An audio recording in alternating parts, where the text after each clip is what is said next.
Welcome to boss bachelors. So ఈరోజు ఒక కొత్త థీమ్తో మేము ముందుకు వచ్చేసాం. అదేమంటే మా బ్యాచిలర్స్ రూమ్స్లో ఎలా వండుకుంటాం, అసలు వంటకాలు ఏ వండుతాం, అసలు ఇంట్లో అమ్మా నాన్న చెప్పినట్టే వండుకుంటామా, అసలు ట్రెడిషనల్ వేలో వండుకుంటామా, ఎలా వండుకుంటామో చూద్దరు. వచ్చేసి మేము పాలకూర, టమాటా పాలకూర రెండు మిక్స్ చేసి ఒక కర్రీ చేయబోతున్నాం. చూద్దాం ఎలా చేస్తాం. Okay, let's go. సో నీట్గా ఉల్లిపాయలు, టమాటాలు అన్ని కూరగాయలు బయట నుంచి తెచ్చుకొని ఉంటాం కాబట్టి నీట్గా కడుక్కోవాలి. వాటర్ ఎక్కువ వేస్ట్ చేయకుండా సన్నగా పెట్టుకొని వాడుకుంటే, ఎందుకంటే వాటర్ బిల్ వస్తుంది. మాకు వాటర్ బిల్ వస్తుంది. ఈ మంత్ మాకు వాసిపోయింది అనమాట, ఆ రకంగా వచ్చింది వాటర్ బిల్. ఇక్కడ బెంగళూరులో ప్రతి రూమ్కి సపరేట్ బిల్స్ ఉంటాయి. వాటర్ బిల్ ఎంతైనా.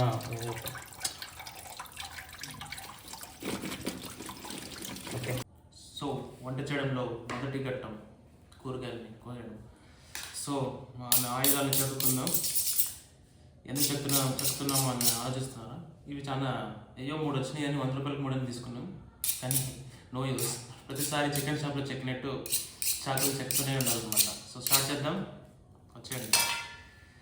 సో ఫస్ట్ టమాటాలు ఒక 5, ఆనియన్స్ ఒక 4, ఒక పాలకూర, 2 గార్లిక్ మంచి ఫ్లేవర్ ఇస్తుంది కర్రీకి, యూజ్ చేయండి. సో కటింగ్ ప్రాసెస్ స్టార్ట్ చేద్దాం. First onions.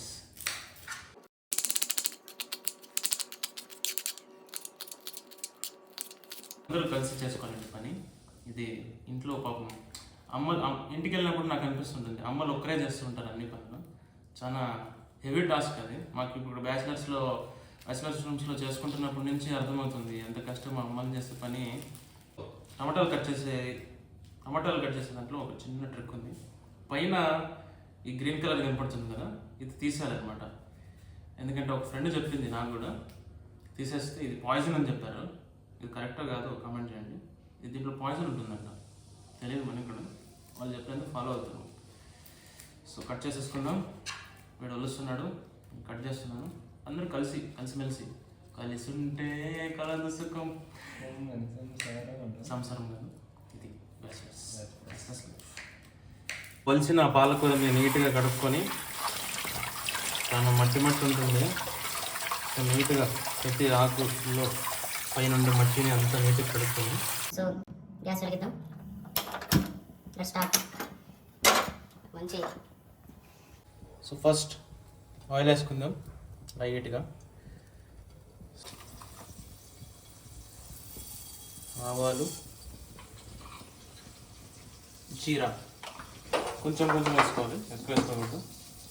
So next garlic taste ఇస్తాయి టమాటో కర్రీకి. సో అవి కొంచెం బ్రౌన్ కలర్ అయ్యే వరకు వేసుకోవాలి.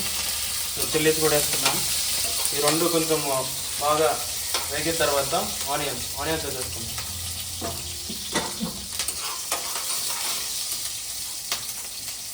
సో బాగా వేగుతుంది, ఇలా వేసుకోవాలి, బ్రౌన్ కలర్ అవ్వాలి. ఈ బ్రౌన్ కలర్ అయితేనే టేస్ట్ వస్తుంది కర్రీకి. సో ఆనియన్స్ ఇవి కూడా కొంచెం బ్రౌన్ కలర్ అయ్యేంత వరకు ఉంచాలి ఆనియన్స్ని. సో ఏదైనా కానీ స్లోగా చేయాలి వంటలు. హడావిడిగా చేసామంటే ఏదో మంత్రంగా ఉంటుంది వంట కర్రీ. సో దేనికైనా టైం ఇస్తేనే కర్రీ బాగా వస్తుంది. సో టైం ఇవ్వాలి వాటి కొంచెం ఇట్లా బ్రౌన్ కలర్గా అయ్యేంత వరకు వేయించుకొని తర్వాత పాలకూరలు వేసుకోవాలి. పాలకూరలో ఆయిల్లో కొంచెం బాగా ఉడికితే టేస్ట్. సో ఫస్ట్ పాలకూర వేసుకొని బాగా దాన్ని ఫ్రై అయ్యే వరకు, బాగా మగ్గే వరకు ఉంచి తర్వాత టమాటాలు వేసుకుందాం. సో దట్ కొంచెం టేస్ట్ వేరే వస్తుంది. తర్వాత టమాటాలు వేసిన తర్వాత వేస్తే వేరే టేస్ట్ వస్తుంది. సో నార్మల్గా ఇలా ఉంటుంది కిచెన్. సో ఇంట్లో లాగా అంత నీట్గా మెయింటైన్ చేయలేము. సో ఎప్పుడో ఒకసారి క్లీన్ చేస్తూ ఉంటాం, బట్ ప్రస్తుతానికి ఇలా ఉంటుంది, అడవిడిగా ఉంటుంది ఎప్పుడైతే. సో అది ఉడికే లోపల చిన్న క్వశ్చన్ మార్క్ ఉంది అందరికి. ఏమంటే పాలకూర టమాటో తినడం వల్ల స్టోన్స్ వస్తాయి ఇది అని అనుకుంటారు.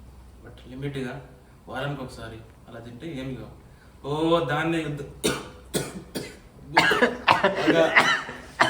Sorry for the disturbance, some times అలా అవుతుంటాయి. సో ఏమంటే లిమిట్గా తినాలి, ఏదన్నా కానీ పద్ధతిగా దాన్ని ఎలా తినాలి అలా తినాలి. దానిపైన యుద్ధం చేయకూడదు. ఇప్పుడు చికెన్ వారానికి 4 సార్లు అలా కాకుండా చికెన్ ఒకసారి ఒక రోజు, పాలకూర ఒక రోజు అట్లా తింటే ఈస్ జాలీ జాలీ. అది ఉడికినట్టుంది.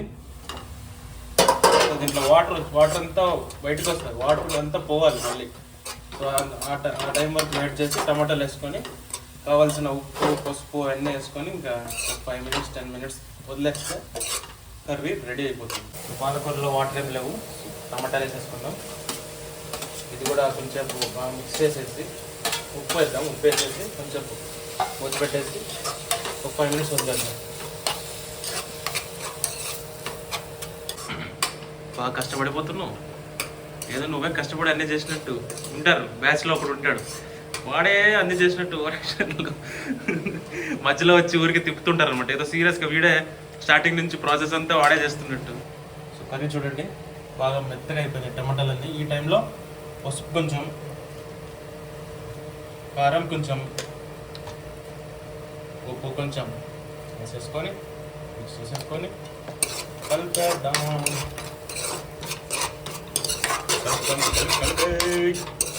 అన్నీ ఉప్పు పసుపు అన్నీ వేసుకున్న తర్వాత లైట్గా కొంచెం టమాటాలో ఉన్న జ్యూసీనెస్ అంతా బయటకు రావడానికి కొంచెం వాటర్ వేసుకోవాలి. వాటర్ వేసుకొని మిక్స్ చేసుకొని ఒక 5 minutes పెట్టి తీసేస్తే కర్రీ అయిపోతుంది. సో చూద్దాం. సో కర్రీ అయిపోయింది. సో ఇప్పుడు టేస్ట్ చూసేకి మీ ముందుకు వస్తున్నాడు గిన్నెస్ వరల్డ్ రికార్డ్ పొందిన ఒక గ్రేట్ వంటలు చేసే ఒక వ్యక్తి సాయి వచ్చేసినాడు. ఆఫీస్ నుంచి ఇప్పుడే వచ్చినాడు మా ఫ్రెండ్ సాయి. హాయ్ చెప్పు సాయి. నీకోసం టేస్ట్ చేసి చెప్పండి ఎలా ఉందో. సాయి మంచిగా చెప్పాలమ్మా. చూడ నువ్వు కూడా ఏముందన్న ఎట్లుంది? బట్టలు చెప్పుకోవాలంటావా? అవును వాళ్ళు చెప్పుకో. కొంచెం స్పైసీ కారం ఉండాలిరా, యువకులం గట్టిగా తినాలి కారం. చూసారు కదా మా వాళ్ళ రివ్యూ. ఇలాంటి కర్రీస్ 10 to 15 minutes పడతాయి అంతే. సో బ్యాచిలర్స్ లైఫ్లో లీడ్ చేసే వాళ్ళకి, బ్యాచిలర్స్కి ఈజీగా అయిపోయే ఒక రెసిపీ. ఇలాంటి రెసిపీస్ చాలా ఉన్నాయి, చూపిస్తాం. మేము చేసుకునే డైలీ చేసుకునే కర్రీస్ ఏమేమి ఉంటాయి అన్నీ చూపిస్తాం. సో మీకు నచ్చినట్టయితే ప్లీజ్ సబ్స్క్రైబ్ బార్స్ బ్యాచిలర్స్.